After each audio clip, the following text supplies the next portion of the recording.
ഞാനെന്താ ഈ കത്തിയൊക്കെ പിടിച്ചോണ്ടിരിക്കുന്നതെന്നായിരിക്കും അല്ലേ നിങ്ങൾ വിചാരിക്കുന്നത്. കാര്യം എന്താണെന്ന് ഞാൻ വഴിയേ പറയാം. കുറച്ചധികം നാളായിട്ട് ഞാൻ വിചാരിക്കുന്നുണ്ട് ഈ ഗിൽറ്റ് ഫ്രീ ഐറ്റംസ് എന്തെങ്കിലും വാങ്ങിക്കണമെന്ന്.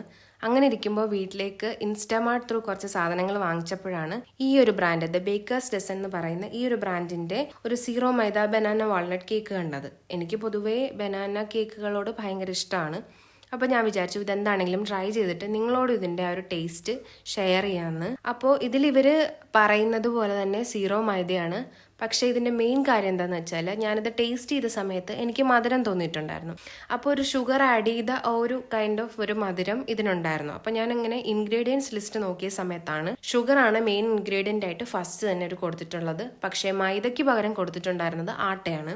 ഈ ഒരു ബ്രാൻഡിൻ്റെയൊക്കെ ഡീറ്റെയിൽസ് നോക്കിയപ്പോൾ ഗൂഗിളിൽ നിന്ന് എനിക്ക് കിട്ടിയിട്ടുണ്ടായിരുന്ന ഒരു ഇൻഫർമേഷൻ, അതിഥി എന്ന് പറയുന്ന ഒരു ഷെഫാണ് ഇതിൻ്റെ ഫൗണ്ടർ എന്നും ഏകദേശം 13 വർഷമായിട്ട് അവർ ഈ ഫീൽഡിലുണ്ടെന്നും എനിക്ക് മനസ്സിലായി. ഈ ഒരു ബ്രാൻഡ് ക്ലെയിം ചെയ്യുന്ന കാര്യം എന്താണെന്ന് വെച്ചാൽ ഇതിൽ യൂസ് ചെയ്തിരിക്കുന്ന വാൾനട്ട്സ് കാശ്മീരി വാൾനട്ട്സ് ആണെന്ന്, അതുപോലെ ഫ്രഷ്ലി മാഷ്ഡ് ബനാനാസ് ആണെന്നും ഇവർ ക്ലെയിം ചെയ്യുന്നുണ്ട്. നോ മൈദ ആണെങ്കിലും ഷുഗർ ആഡൺ ആണ്. അപ്പം കാര്യങ്ങളൊക്കെ ഇതാണേ. എന്നാൽ ഞാൻ പോയി വരട്ടെ.